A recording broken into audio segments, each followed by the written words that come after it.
They sealed his tomb, but death didn't obey. The stone is heavier than it looks.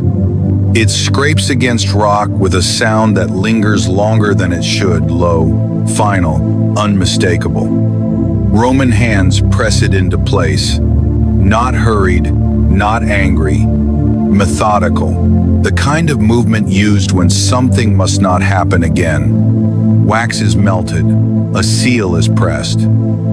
Authority marks the surface, and then silence.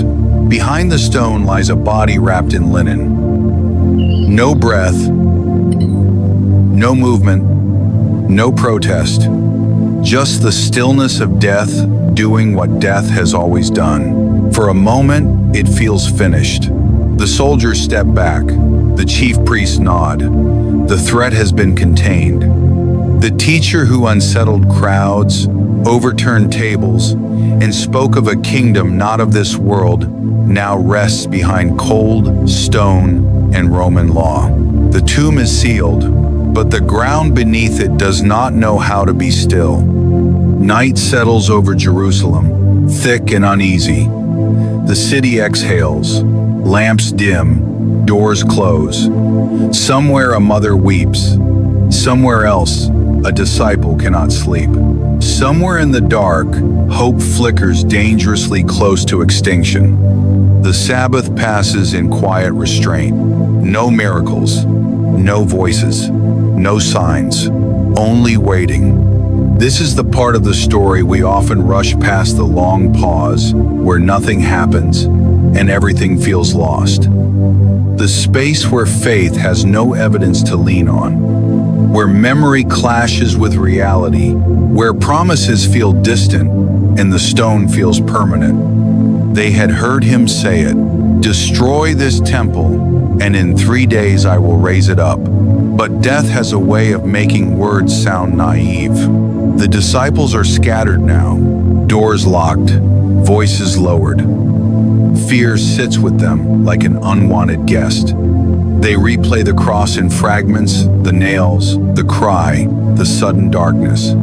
They remember how he bowed his head, how the sky went quiet, how everything they believed was supposed to happen didn't, not like this. Meanwhile, the tomb remains undisturbed. Guards are posted. Rome has done its part. Religion has done its part. Death, it seems, has done its part too. And yet, beneath the seal, beneath the stone, beneath the finality, something is stirring. Before dawn breaks, the earth trembles, not the polite shiver of passing thunder, but a convulsion, a rupture. As if creation itself remembers something it has been holding back. The Gospel of Matthew tells it plainly.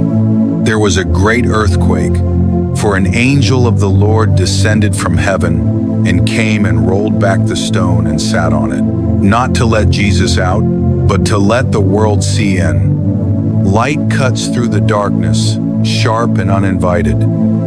The guards freeze.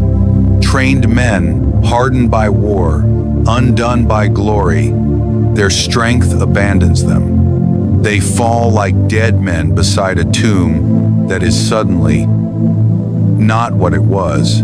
The stone is no longer a door, it is a witness. If this moment stirs something in you, if the weight of it, the mystery, the quiet power of Scripture unfolding like this draws you in, take a second to like, share, and subscribe to Bible Story Vault. These are stories meant to be entered, not rushed through. Inside the tomb, there is no body. The linen lies folded. The space is empty but not hollow, not abandoned. It hums with aftermath, like a battlefield after victory when the dust hasn't settled yet. Death has been here, and death has been undone. This is where the story turns strange, not loud, not triumphant, but quietly irreversible. The resurrection does not begin with celebration. It begins with confusion. Women arrive at the tomb carrying spices. They come expecting decay, expecting grief, expecting to finish what death interrupted. Instead, they find absence. "Why do you seek the living among the dead?" the angel asks. It is not a rebuke. It is an invitation to reframe everything. He is not here. He has risen. Those words are simple, almost fragile, and yet they fracture history. Because if they are true, then death is no longer the final authority. The seal was not enough. The stone was not enough. The grave itself was not enough. The women run. Fear and joy collide in their steps. They carry news too heavy and too beautiful to fully understand. Meanwhile, the authorities scramble. Soldiers are paid. Stories are invented. Truth is inconvenient when power has already spoken. A lie is easier than admitting that something beyond control has happened. But lies cannot reseal an empty tomb. Jesus appears not in spectacle, but in nearness. In gardens, on roads, in locked rooms. He speaks names, he shows scars, he eats with them. He is alive, not resuscitated, not restored to what he was. Transformed? Scripture is careful here. The risen Christ is recognizable and yet not. Familiar and yet other. He passes through doors. He vanishes from sight. He stands among them and says, "Peace be with you." Peace. After betrayal. After execution. After silence. Peace is the first word he gives them. This is the heart of the mystery. Not merely that Jesus rose, but that resurrection does not erase the wounds. The scars remain. Thomas touches them. Proof not of weakness, but of victory carried forward. Death did not obey the seal, but neither did Jesus escape suffering. The resurrection does not deny the cross. It redeems it. Paul would later write, "Death is swallowed up in victory. O death, where is your sting?" But in this moment, before theology, before proclamation, there is only awe. Because if the tomb could not hold him, then nothing is as fixed as it seems. The sealed stone becomes a symbol for every certainty humanity has leaned on. Every system that claims finality. Every voice that says, "This is the end." Rome sealed the tomb with authority. Religion sealed it with fear. Death sealed it with silence. None of them were enough. This is not a story about escape from death. It is a story about confrontation. Jesus does not avoid the grave. He enters it fully, and from within, he breaks its authority, not by force but by life. The resurrection reframes suffering, not by explaining it, but by placing it inside a larger story. One where loss is not denial worthy. One where waiting is not wasted. One where silence is not absence. The disciples would learn this slowly. On the road to Emmaus, they walk with him and do not recognize him. Their hearts burn before their eyes open. Recognition comes late after the bread is broken, after the familiar act reveals the unfamiliar truth. Resurrection often does that. It walks beside us unnoticed, speaks softly, waits for the right moment to be seen. And when it is recognized, it vanishes not because it is gone, but because it no longer needs to prove itself. The tomb remains empty, not as evidence to be argued, but as an invitation. Scripture never describes the resurrection as spectacle for crowds.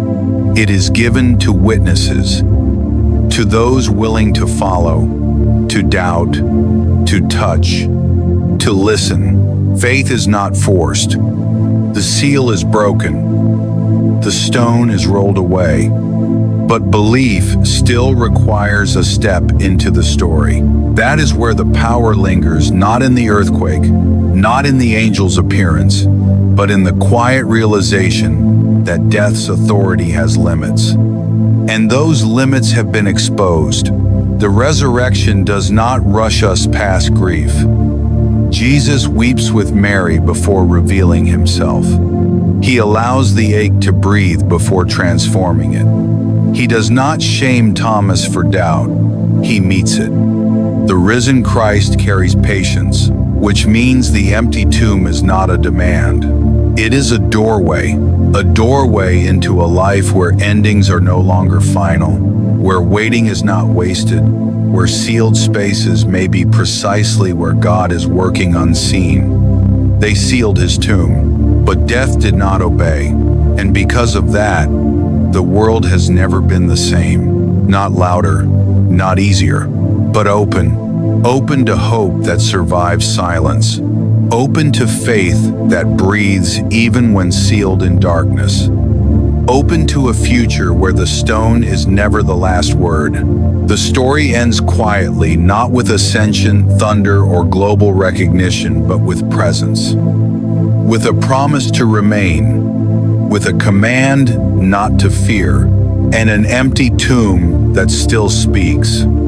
If you want to continue walking through scripture like this slowly, reverently, cinematically, subscribe to Bible Story Vault. There are more stories waiting just beyond the stone.